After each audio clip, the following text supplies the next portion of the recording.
Vamos ahora a leer la palabra de Dios en el libro de Hechos, del capítulo 13,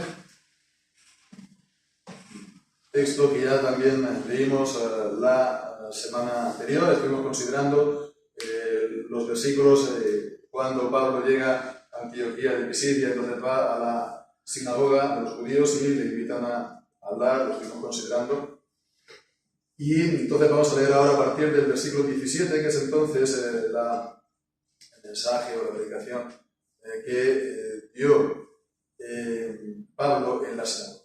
Pues dice así la palabra del Señor: el Dios de este pueblo de Israel escogió, del versículo 16. Entonces Pablo, levantándose, hecha señal de silencio con la mano, dijo: varones israelitas y los que teméis a Dios, oíd. El Dios de este pueblo de Israel escogió a nuestros padres y ensalzó al pueblo, siendo ellos extranjeros en la tierra de Egipto, y con brazo levantado los sacó de ella.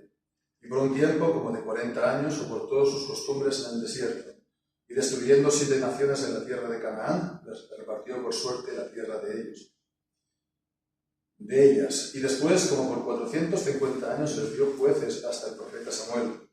Y entonces se pidieron rey, y Dios les dio a Saúl, hijo de Cis, varón de la tribu de Benjamín, por 40 años. Y quitado esto, les levantó por rey a David, de quien dio testimonio, diciendo: he hallado a David, hijo de Isaí, varón conforme a mi corazón, el cual hará todo lo que yo quiero. De la simiente de este, conforme a la promesa, Dios levantó a Jesús por Salvador de Israel, habiendo predicado Juan, antes de su venida, el bautismo de arrepentimiento a todo el pueblo de Israel. Mas cuando Juan terminaba su carrera, dijo: ¿quién pensáis que soy yo? Yo no soy él, mas he aquí viene uno después de mí, de quien no soy digno de desatar el calzado de los pies.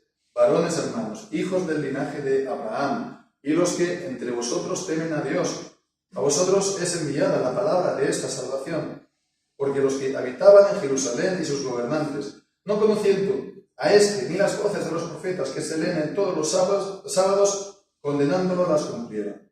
Y sin hallar en él causa de muerte, pidieron a Pilato que lo matara. Y habiendo cumplido todas las cosas que de él estaban escritas, bajándolo del madero lo pusieron en un sepulcro. Mas Dios lo levantó de los muertos, y él se apareció por muchos días a los que habían subido juntamente con él de Galilea a Jerusalén, los cuales son sus testigos ante el pueblo.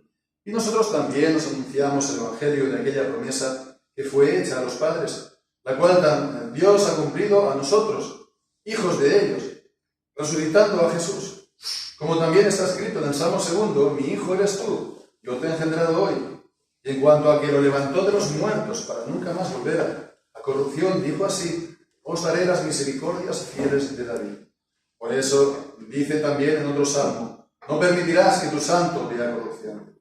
Porque, a la verdad, David, habiendo servido a su propia generación por la voluntad de Dios, durmió y fue reunido con sus padres y vio corrupción. Os sea pues notorio, varones hermanos, que por este os es anunciada remisión de pecados, y que de todo lo que por la ley de Moisés no pudisteis ser justificados, en este es justificado todo aquel que cree. Mirad pues, que no venga sobre vosotros lo que está dicho en los profetas. Mirad, oh menospreciadores, y asombraos, y desapareced, porque yo hago una obra en vuestros días, obra que no creeréis, si alguien os la contare. Amén. El Señor, pues, la palabra. Este es entonces el sermón, el mensaje de Pablo en la sinagoga de Antioquía, y bueno, pues tiene también bastante o gran parecido con el otro sermón en el libro de Hechos, que también pues está haciendo un repaso a la historia de Israel. ¿Nos acordamos cuál es? Esteban, exactamente. En el capítulo 7 de Hechos, que es por eso que también es un gran capítulo, ¿no? Muy extenso por este mensaje, en contraste con el capítulo 6, que es muy corto, ¿no? También, porque es la elección de los diáconos y también pues, el arresto de Esteban. Bien, pues entonces es muy parecido, por lo menos en la temática general, porque está hablando de Israel, sobre todo a partir del, o centrándose en la salida de Israel y pues el tiempo en el desierto. Y de hecho en este es aquí como comienza en el versículo 17, está hablando ya directamente de la salida de Egipto, ¿no? El Dios de este pueblo de Israel escogió a nuestros padres, los patriarcas, Abraham, Isaac y Jacob, y después toda la descendencia de ellos. Evidentemente todo esto está muy comprimido, muy resumido. Entonces fue la descendencia de Jacob, su familia, que fue a Egipto durante el hambre del tiempo de José, el hijo de Jacob, y estuvo por allí 400 años. Entonces esto es una manera también muy normal en la narrativa bíblica de comprimir pues, grandes periodos de tiempo, sí. Y entonces ensalzó al pueblo pues primero haciéndolo multiplicar, y después también lo ensalzó como sobre todo pues está hablando de la liberación de Egipto, de cómo el Señor pues lo sacó de allá, con brazo levantó, lo sacó de allá, ¿no? Esto es una expresión que se repite una y otra vez en el Antiguo Testamento, ¿no? Yo soy Jehová, tu Dios, que te saqué de la tierra de Egipto, u otras veces también que te hice subir de la tierra de Egipto. Porque bueno, el camino de Egipto hasta Israel, ¿no? Entonces se puede decir una subida, porque Egipto es todo plano, es la delta del río Nilo, y entonces pues, estás subiendo literalmente, el territorio va subiendo hasta, por ejemplo, Jerusalén, ¿no? Que son miles de metros de altura. Entonces, sobre el nivel del mar. Bien, pues entonces os saqué de la tierra de Egipto, sí, de subir de la tierra de Egipto, y dice, por un tiempo como de 40 años soportó sus costumbres en el desierto. Entonces vemos, ¿no? El sujeto del primer versículo es Dios, ¿no? Y el sujeto también del versículo 18 es Dios. Y también el versículo 19, y también el versículo 20. Entonces hasta el 20 se está centrando en lo que hizo Dios. Dios es el sujeto, Dios es el actor principal de la historia de la Biblia en general, y pues aquí también de la historia de Israel. Realmente cuando leemos entonces los pasajes del Antiguo Testamento, en el Pentateuco de Israel en el desierto, pues no se puede decir que haya un actor humano que sea el actor principal, ¿no? Porque vemos cómo el pueblo está una y otra vez, está cayendo en rebelión, en murmuración. Vemos que incluso los líderes, aquellos que el Señor pues, llamó, como por ejemplo a Aarón, él se plegó también a la voluntad del pueblo y no lo resistió. Cuando hubo el becerro de oro, se plegó entonces por temor, por lo que sea, ¿no? En vez de ser fiel al Señor hasta el final, sin importar lo que venga. E incluso Moisés, quien fue el instrumento que Dios utilizó para sacarlos de Egipto, él mismo también falló en el episodio de las aguas, ¿no? Pues de Meribá, creo, cuando pues, él habló con soberbia, no santificando el nombre de Dios, no diciendo pues es el Dios el que nos va a hacer las cosas, es Dios quien va a sacar el agua, sino somos nosotros los que os tenemos que sacar el agua de la peña. Entonces Dios tampoco le permitió entrar a la tierra prometida, como tampoco a Aarón. Y bueno, de hecho, de toda esa generación solamente entraron dos, lo sabemos, ¿no? A Caleb y Josué, que fue quien conquistó la tierra de Canaán, de Israel, destruyendo. Entonces vemos, aquí siempre se está centrando en Dios. En estos versículos es Dios el actor. Y lo que está entonces aquí destacando es su fidelidad.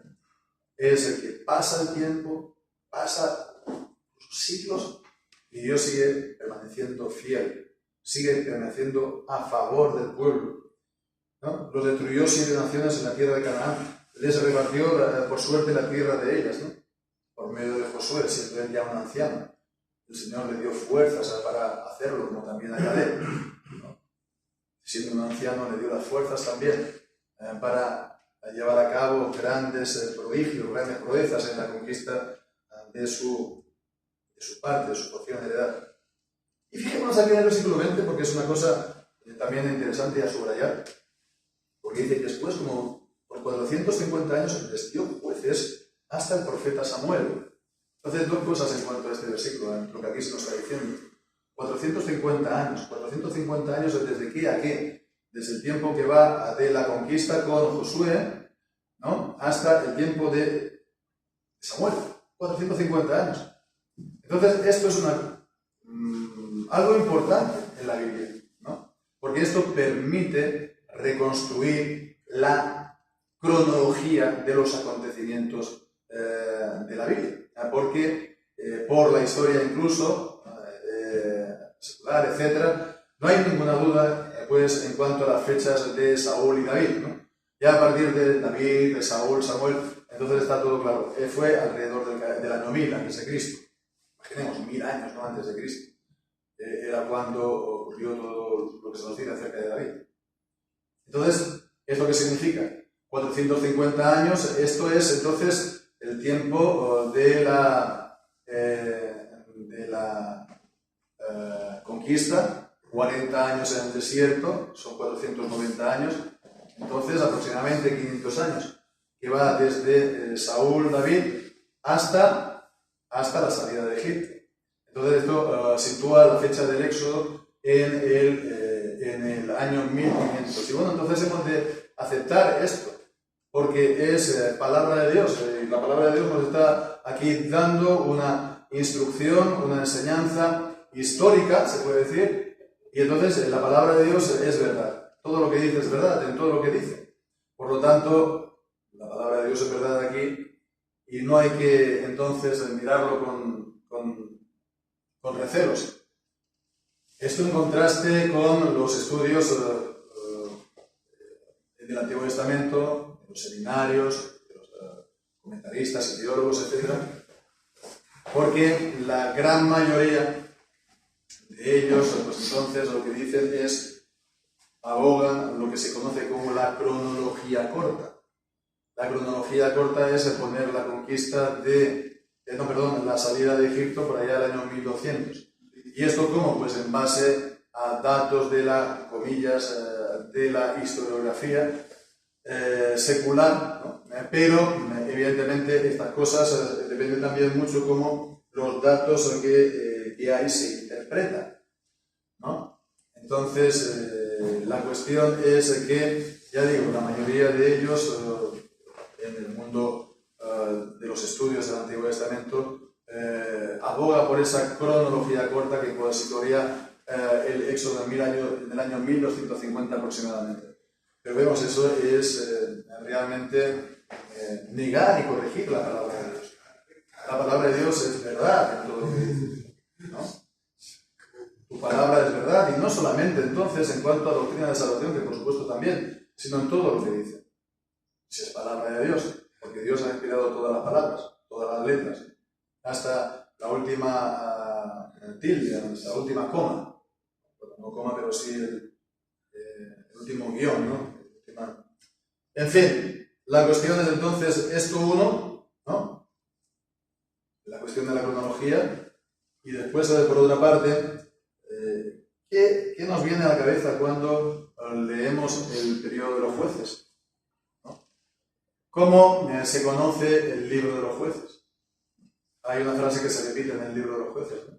Y así acaba el libro de los jueces. No había rey en el libro en el pueblo de Israel, y cada uno hacía lo que bien le parecía. Y vemos pues, lo que ocurrió en el tiempo del levita y su concubina. Vemos tantas cosas en el libro de los jueces. Entonces, ¿qué es lo que destaca si vemos así? ¿Qué es lo que se destaca entonces? La referencia a los jueces aquí, estos 450 años. La fidelidad de Dios. El pueblo de Israel pecaba una y otra vez. Y Dios pues, los entregaba en manos de sus enemigos. Y entonces el Señor se acordaba de su alianza, de su pacto, y levantaba a jueces. Era Él quien los levantaba, y era Él quien los equipaba. Les daba entonces el Espíritu Santo, y entonces con el Espíritu de Dios ellos acometían las proezas, ¿no?, que leemos allá, y libraban al pueblo. Bien, pues entonces vemos que aquí que se destaca la fidelidad de Dios. La fidelidad de Dios con el pueblo durante los últimos 500 años, ¿no?, del segundo milenio antes de Cristo, pero también la fidelidad de Dios en el segundo o primero, según sería 500 años de ese segundo milenio, es decir, el tiempo que va de Abraham, Isaac y Jacob, más los 400 años en la tierra de Egipto. Vemos cómo el Señor es fiel a sus promesas. El Señor es fiel a su alianza. El Señor es fiel a las promesas que Él da a su pueblo. Y el Señor fue fiel a Israel en todas sus rebeliones, con todos sus pecados. Vemos rebeliones, vemos motines, vemos de todo tipo de pecados en el pueblo. Y el Señor sí los castigó. El Señor los juzgó, ¿no? El Señor visitó la maldad de los padres sobre los hijos hasta la tercera y cuarta generación. Pero por otra parte, su misericordia es por miles de generaciones. Es desde el siglo hasta el siglo. Su fidelidad es continua. Y esa es la misma fidelidad que está sobre la Iglesia del Señor Jesucristo. La misma fidelidad está sobre nosotros.